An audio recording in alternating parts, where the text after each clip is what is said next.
Let's see. Attorney Rosa. Thank you, Mayor. I put this agenda item, Haverhill Public Schools available supports to address students' mental health needs, on the agenda. I'm sure many of you read last week in the news, and were troubled by it. I certainly was troubled by it, that the American Academy of Pediatrics, the Children's Hospital Association, and the American Academy of Child and Adolescent Psychiatry, which represents 77,000 physicians and 200 children's hospitals, have declared that the mental health crisis among children in our nation has become a national emergency. I just want to read some of the statistics that they cite. Overall, the data shows that in 2020, the percentage of emergency department visits for mental health emergencies rose by 24% for children between the ages of 5 and 11. And Wow. 31% for those between 12 and 17, or from 12 to 17, compared to 2019. A recent study in the journal Pediatrics showed that 140,000 children in the country have lost a parent or a grandparent caregiver to COVID-19. And the study also showed, and I think this is pertinent to our school district, showed that compared to white children, the likelihood of losing a primary caregiver is nearly twice as likely for Latino children. So I asked the superintendent to provide us with an update on what kind of supports we have in place to meet the needs of our students. And also, by the way, one of the recommendations from this coalition of groups was to provide more mental health care in schools. So, Superintendent. Dr. Morano. Sure, and I'll invite Jami Dion up to the microphone to share with the community what we've been doing as a school system, as well as what we've been doing with our community partners, as we have many community partners coming into our schools and supporting our children, because we certainly can't do this alone. So, Jami. Thank you. All right, can you all hear me okay? Yes. All right. Thank you. First of all, thank you for having me back tonight. I know I've been up here a few times this year. Welcome back. And I am here to talk about the mental health supports in the district. But before I do that, you know, like I said last time I was here, it's hard. This every day is hard. The statistics that Attorney Rosa was you know, referencing, we're feeling it, we're seeing it, not just in Haverhill. I'm on Google Meets with, you know, colleagues in other districts, and they are up against similar concerns, similar challenges, similar, you know, presenting concerns. So for those of you who have heard me speak a few times, I'm going to be repeating myself a little bit from the previous times I've been here, but I ask that you just stick with me through it because it bears repeating. In order to better understand what we need and where we're going, I want to take you on a little bit of a journey in terms of where we have been and what has led us up to this point. I think we really need to kind of acknowledge that. So how has the pandemic impacted the mental health and well-being of our youth? There's no arguing, none whatsoever, that the pandemic has impacted the overall mental health and well-being of our youth. We see this every day across schools here and across the country. We know everybody has been impacted in some ways, but we also know that there are certain populations of our youth who have been disproportionately impacted by this pandemic. So studies are still ongoing around the long-term effects on youth. Initial data does point to that students with pre-existing mental health conditions, students experiencing housing instability, students living in poverty. These are all of our vulnerable populations that have been disproportionately impacted by this pandemic. These populations of youth show greater levels of psychological distress and emotional regulation. That can't be disputed. And in many cases, the pandemic exacerbated the challenges that already existed in our society, especially around mental health and well-being. On top of that, I'm sorry if I'm bringing you all down, but we need to recognize this and name it, right? On top of that, the uncertainty and the immobility that were experienced during the past 18 plus months has made everybody, every single person, everyone in this room, a little bit more prone to trauma than they were prior to the pandemic. And most people have experienced some form of loss. So to talk a little bit about loss, because we have to also acknowledge that as well. We all recognize what loss is, such as the death of a loved one, and that there's a period of grief and mourning that people go through after a loss. This is known, this is normed, this is named. This is something that is not unfamiliar to us. We've all heard of the 5 stages of grief. However, there's another form of grief that many are experiencing and are trying to process. And this is called ambiguous grief. And it's one of my favorite types of grief to talk about, because it's a type of grief that just kind of hangs out there and you're not exactly sure what's going on, but you just don't feel okay. So ambiguous grief can be felt on an individual level. It can be felt on a collective level as well, as a community, as a school, as a classroom, right? So this is grief that's attributed to losses that aren't tied to your conventional views of what a loss is. So these are things like loss of opportunity, loss of a rite of passage, loss of a feeling of being a part of an everyday community. It's not always clear what the loss is. It can be an ongoing feeling. There's no timeline as to, when you're going to move forward with this. It can be expressed as fear, as sadness, helplessness, that feeling of being burnt out, right? I hear that a lot. But naming it is usually the first step in acknowledging it, that it's there. And I've seen people that are grappling with this because there are so many ambiguous losses that we've had over the past 18 or so months that still deserve that level of grieving, that need that level of grieving, similar to, and I'm not minimizing it anyway, but the loss of a loved one, because that grief is real too. But naming that ambiguous grief and knowing that that is also in the room with us is something that's important. And I see that in our staff. I see that in our youth. So what is the impact in a school on a result of all of this? We have trauma swirling, we have grief swirling, and this is a disclaimer, right? I don't have all the answers. I don't have a magic wand. I wish I did. Actually, one of my students made me one year.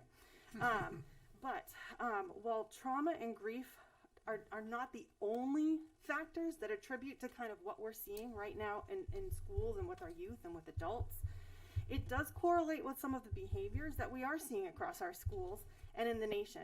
And again, just to kind of call attention to it, we are not alone in this, even though sometimes it feels really lonely and feels really isolated.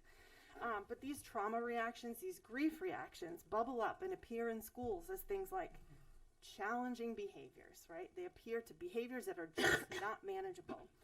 Anxiety, social anxiety, depression, inability or difficulty concentrating, increased impulsivity, sleep disturbances, and then heightened fight, flight, and freeze reactions. So you'll see that a lot of times in students. And a fight looks like irritability, angry, yelling, using not great language. The flight responses looks like hyperactivity, procrastination, being overwhelmed. The freeze responses look like students repeating, I don't know, or looking like they're a little zoned out, or having difficulty completing just even simple tasks. And people will say, well, we had school last year. We were one of the districts that were fortunate to be in person as much as possible. So why is it so difficult now? Why does this feel so horrible now? Why are students and adults struggling so much? And again, I wish I had all the answers and solutions, and I'm working every day with colleagues to try and find better solutions. But here's a little bit what I can say about that.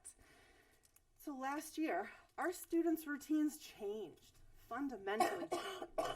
Their coping skills looked different. They could shut off their camera and walk away from their Chromebook if they were frustrated or if they needed a break. They turned to technology, namely social media, for connection and for validation. They were not in school, where many of these essential behavioral skills and social norms are reinforced with our teachers every single day. And I feel like we take for granted just how hard the teachers work to enforce those social norms. every single day. Even with access to school last year, we need to be cognizant of the fact that there were a reduced number of students in the building at any given time. So while they were in school, it was with a fraction of the number of other students, right? This year, everybody was excited. Everybody was excited to get, quote unquote, right, back to normal, right? Let's get back to school. With all students in front of us, this is going to be great. Yet, when students arrived, we quickly realized that these habits need to be altered. We are looking at students who are different than they were before. We essentially, like I said last time, are assisting students in relearning the structure and the norms of everyday school. And it is hard work. It is very hard work. And it's not something that we can do overnight or solve with just one thing. So what do we do now, right? Because I don't want to necessarily leave us on a low and walk away, right? What do we do with this? We can't solve all of the factors out there that attribute to risk in our youth, but we can focus efforts around building these so-called protective factors and fostering resiliency in our students so that when they do encounter challenges, obstacles, stress, they can face it, they have stronger skills to navigate their world, and they have identified trusted adults to turn to. So how do we foster resiliency? And it's not something that school does alone or home does alone or the community does alone. This is a united effort. This is done on multiple levels. We provide families with tools to help their children, and I'm going to talk a little bit about a couple of the things that we're doing this year to provide families with some tools. We offer direct care to our students, and that's reflected in the additional staff that we've hired this year. We reestablish connection and community. We have routines and structures in our classrooms, and we are creating those relationships as best we can with students who are in very vulnerable states right now.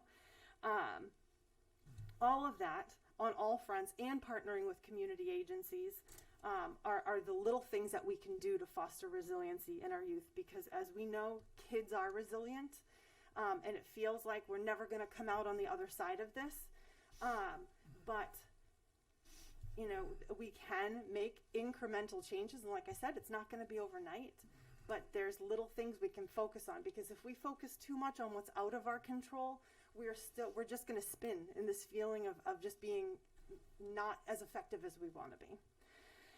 So that brings me to the mental health support. So thanks for hanging in there for that background information. So of our mental health supports, as you know, positive mental health promotes success in life and school and community. Mental health affects how we think, how we act, how we feel. It helps determine how we make healthy choices, how we relate to others, and how we handle stress. So our mental health supports in our public school systems, what have we done so far this year? Staffing and our support staff's professional development. We increased our staffing, we increased our counselors, school adjustment counselors, we hired student support coordinators, intervention support technicians. All of these individuals were here to be direct service providers to meet the needs of our students, our 8,000 students. We provide targeted PD to our support staff. And this PD comes from community mental health agencies, comes from McLean hospitals, it comes from other partners that we work with. And these topics, even just this year, have been on, this is next week, this one, supporting transgender and non-binary youth. Earlier last month, reducing anxiety. Yesterday, suicide prevention. So we're providing targeted PD for our support staff to build their capacity to meet the needs of our students. We hold monthly district meetings with all of our support staff where they're able to, it's protected time where they can come together, they can network, we can consult on cases, we can compare best practices. And that's kind of built in, baked in PD for our staff to have that time together to really work through some of the things that they're experiencing. In our schools, Tier 1 is the best form of prevention, right? This is the practices that establish positive, predictable, safe environments and routines. And so for the focus of this presentation, I'm just going to talk about the support staff and counselor-led side of things. So counselors especially at the elementary level where those foundational skills are so essential. They're leading whole classroom SEL lessons. They're using evidence-based curricula. They've begun pushing into our classrooms to deliver lessons around things like bullying and harassment, empathy, responsible decision-making, growth mindset, which is actually what I observed last week, and it was fantastic, communication, and more. Counselors have created request forms or check-in forms. Some of our schools are using that as part of their everyday routine for students. Other schools are using it as the ability for students to self-advocate when they would like to check in with an adult. And these check-in forms are available on the students' launchpad, so when they log in to our launchpad. And at the high school, they started posting QR codes. So if students are around the building and they want to check in with a counselor, they can just scan the QR code, fill out a form, and that goes right to one of our support staff at the high school, so they know that somebody's looking for a check-in. Tier 2 level, we provide targeted supports for students who continue to experience social, emotional, or behavioral challenges. This is often identified through building-based teams, our student support teams. And this is things like counselor-led groups. Our counselors run targeted small groups for students. It's an on and on. They run them all year. They're time limited, usually between 6 and 8 weeks. This year we stretched it out a little bit more to give students a little bit more time. But it's for students needing additional supports around things like social skills, anxiety, emotional regulation, and coping skill development. We offer targeted supports and predictable skills we're working towards consistently. It's hard to come out of that reactive zone and provide some of the prevention, but targeted supports and scheduled check-ins for students who need cognitive or movement breaks throughout the day. We offer Tier 3 supports. So Tier 3 supports are those intensive individualized supports for those students with continued need or who are experiencing significant stressors. And those stressors could be loss of a loved one, could be a hospitalization due to an illness or a mental health challenge. It could be something happening in the family or a separation from their family. These individualized supports are from a counselor or an adjustment counselor. They come from we use mental health referrals. We have an e-referral system where we partner with 7 community agencies, and our clinicians, our counselors are able to put in referrals for mental health services, and our community agencies are able to look at the level of need in our schools, and as they have availability and the services that they provide, they're able to pick students up off of our referral list. So we have multiple agencies that all work together on this. We offer school-based counseling through our community partners where they are able to do their counseling in the school buildings. So we are doing that to remove the barriers to mental health access for our families. And we have counselors or clinicians from area agencies in many of our schools right now. And in some schools we have more than one counselor in there at a time in multiple spaces. But we are, offering those school-based services. At the high school, we have a bridge program, which is a transition program for students who are returning to school after a significant event, an absence due to a significant event like a hospitalization. And that is a gradual return to academics with academic support and counseling support tied to it. And it's usually an 8 to 12 week program. So we have that Tier 3 level of service for our students. Now, earlier I said that another way to foster resilience is to provide resources to families and to caregivers. So this year we partnered with McLean Hospital, and they will be providing 2 parent workshops. And they'll be virtual. They'll be on Friday afternoons from 12 to 1:30, but we are working on getting a recording of those sessions and making that available to families who are not available at the time that webinar happens live, right? So the first one is November 19th, and the title of that is Bringing Down the Temperature, Supporting Your Child in High Intensity Moments. So it's how to regulate both the parent or caregiver's emotions as well as their child's emotions in these heightened states, and providing the participants in that workshop with tangible strategies that they can put in place as they work with their child at home. On March 11th, the topic for that presentation will be on how to raise a resilient child. So we'll have more information about that soon.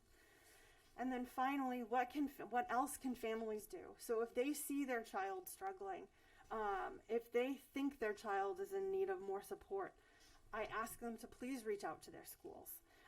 The school will be able to put them in touch with the appropriate support staff member, and then that person can then engage the family in conversations about their concerns, about what has been done or has not been able to be attempted, and make a plan that fits the needs of that child.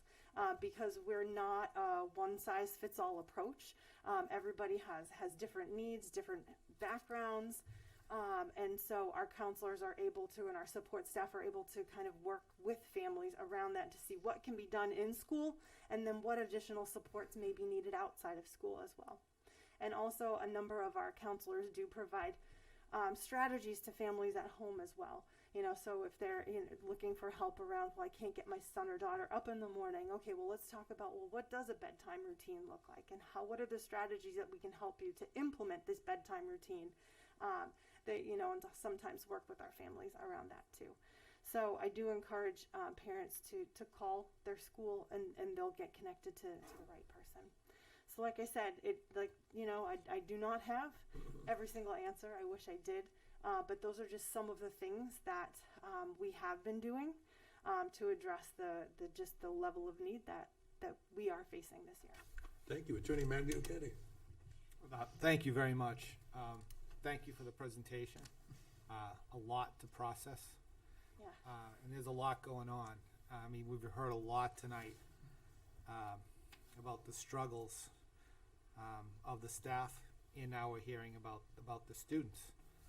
Everyone's having issues. We have 8,000 children in our schools. 8,000. And sometimes I think people forget the sheer volume. Yep.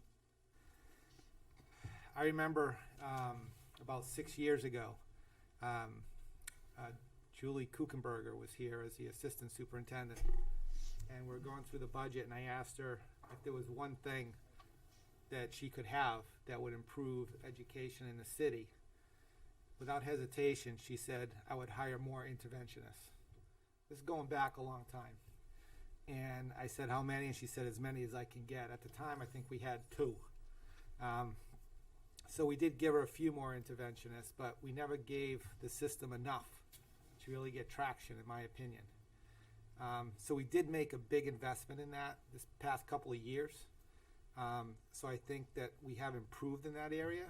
But when you have 8,000 kids, I don't know if there's a number. I don't know if you can't say 20, 30, or whatever. So we have to keep working at it. I am glad to hear that we are utilizing multiple agencies outside of the schools because they're incredibly valuable resources. Just in my practice, I've had to deal with some of these agencies, and a lot of them are very good people and talented people that can help. But I am also hearing right now that they're pretty much straight out too, because Yes. every school district in the state is going for them, because everyone's having the same issues. Yes, without a doubt. Yeah, so it's another problem. The other thing I heard from what you said, class size matters, because you made the point that last year during the hybrid model, the students were coming back to much smaller class sizes, and it was more manageable for both the students and the staff. There were some issues dealing with the video and all that, but as far as the behavior in the classroom or the behavior of the kids at home, like you said, they could take their breaks, and the ones in the classroom, it was just more manageable for everyone. So I do think we could have to continue to look at class sizes in the district and do whatever we can with the resources we have, keep those as low as possible. I know it's something I'm going to be keeping my eye on. And the last thing I'm going to talk about is you brought up families and what families can do. It's incredibly difficult to be a parent today, especially one of young adolescents and high school kids.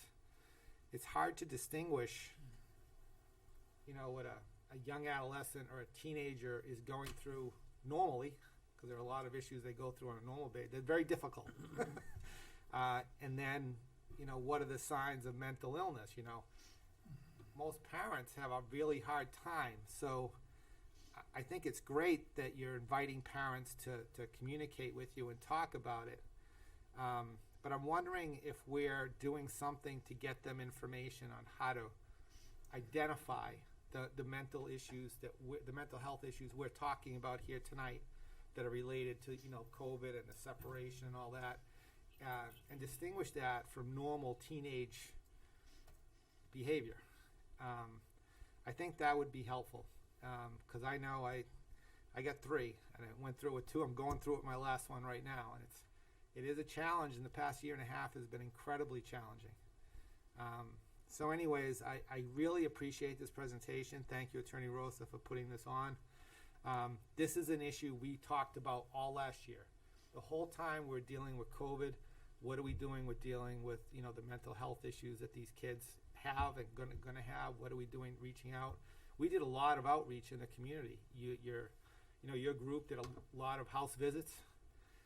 So we did the best we could with what we had during an incredibly challenging time.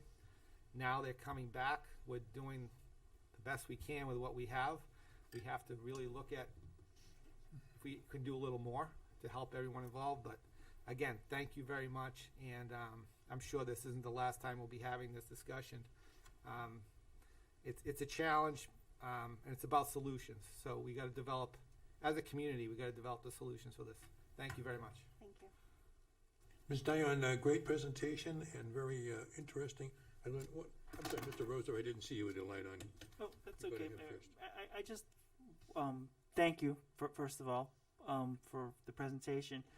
I find that those webinars you're going to have with McLean Hospital sound really interesting. I think we really need to do a really good job of making sure parents know that that's available, and encourage them to tune in.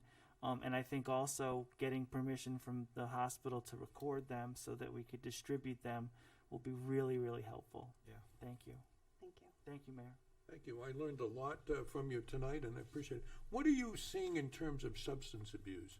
More, less, about the same? It's hard. It's hard to determine because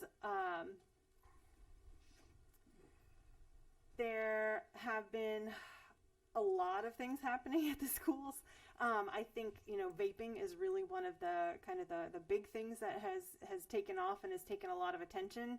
I do think that there's more data that needs to be collected from our particular population, but substance use is one of those concerns that we do have in any teenage population. We are going to be implementing what's called SBIRT screening, which is the screening, brief intervention, and referral to treatment, which is a screening around the use of substances. And that gives us a better idea of kind of the prevalence rates and how to address maybe some of our kind of students are kind of on the fringe of being at risk. But substance use is certainly one of those kind of at-risk behaviors that unfortunately do go up in times like this for our older population, but then we start to see it a little bit in our younger population as well. Superintendent, did you have a comment on that? When Jimmy's done, I'll jump That's okay. in. Okay. I'm sorry? Yeah, okay, I just wanted to share a little bit in looking at some of the numbers. Last year, I know at the end of the budget year, we were able to use our ESSER funds, and we added, about 60 positions to the budget last year, and I know everybody was a little overwhelmed by that number.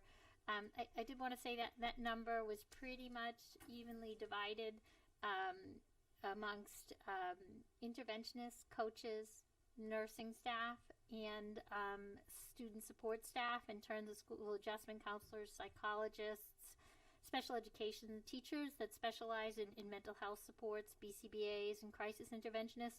We hired roughly 20 people this year, not just funded, hired 20 people additional to our schools in mental health roles this year to support our students this year. So I believe we still need more support, and those people are working tirelessly to get the job done. but it was a very large chunk. It was probably a third to 40% addition to the staffing we previously had around mental health supports in the district.